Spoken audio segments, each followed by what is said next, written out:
So, Greg, there was a meeting, there was a gathering today at the Volusia County School District, as we just said.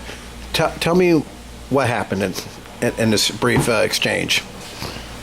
When I arrived, what I expected to find was a group of concerned local residents about the creep of Islam into our school curriculum. My expectation was that would be the typical public meeting where residents would sign school up, board fill out meeting. their cards. In this case, a school board meeting would fill out their cards, get up and get to say their 2 or 3 minute piece, and then have the school board deliberate over the subject at hand and to take action or not. Okay. And the school board meeting was canceled. Some kind of issue developed or something. We were disappointed to find that at 5 minutes after the meeting was supposed to start, a school district employee came out and told the crowd that the meeting had been canceled, it had been postponed for 2 weeks, and for everyone to leave.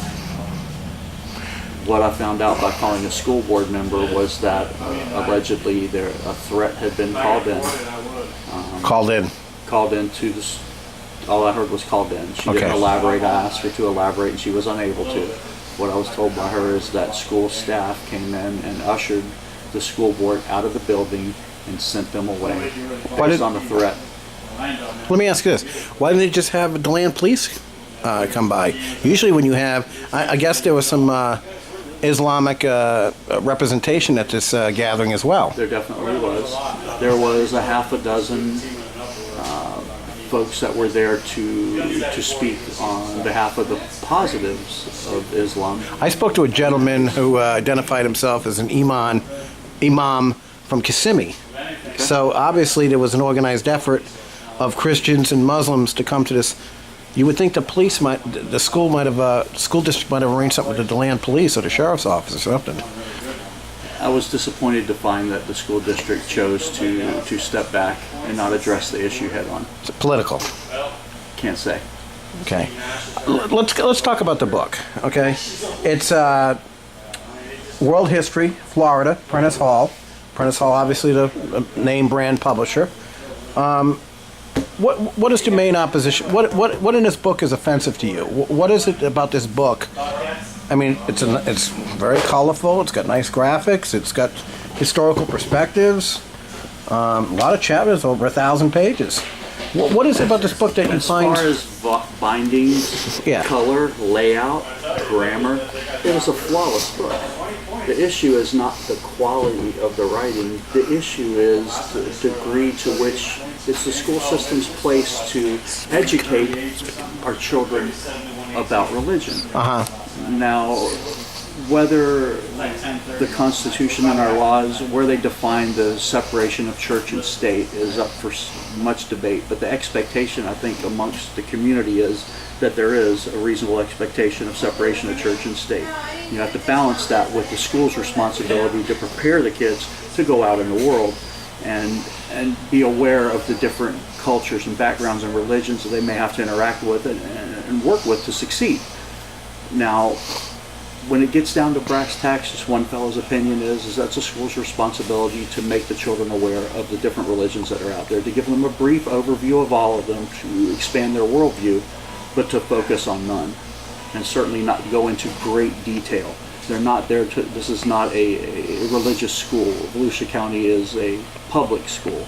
And I think what you'll find when you look in this book is a drastically slanted Muslim view and an attempt to educate our children far beyond a brief overview to the exclusion of all other religions. Well, let me ask you this. Look at the book to see for yourself. Yeah, let's actually turn to. I was looking earlier and I saw a reference to Hinduism. I saw a reference to Hebrew. Yes. Let's start here. Which was kind of like snapshots. We went through the index earlier, but we can look here at Hinduism and Buddhism. Hinduism gets 1 paragraph. Buddhism gets 3 paragraphs, collectively a quarter page on Hinduism and Buddhism. Moving a few pages beyond that, we get the rise of Christianity, which is barely more than a quarter page.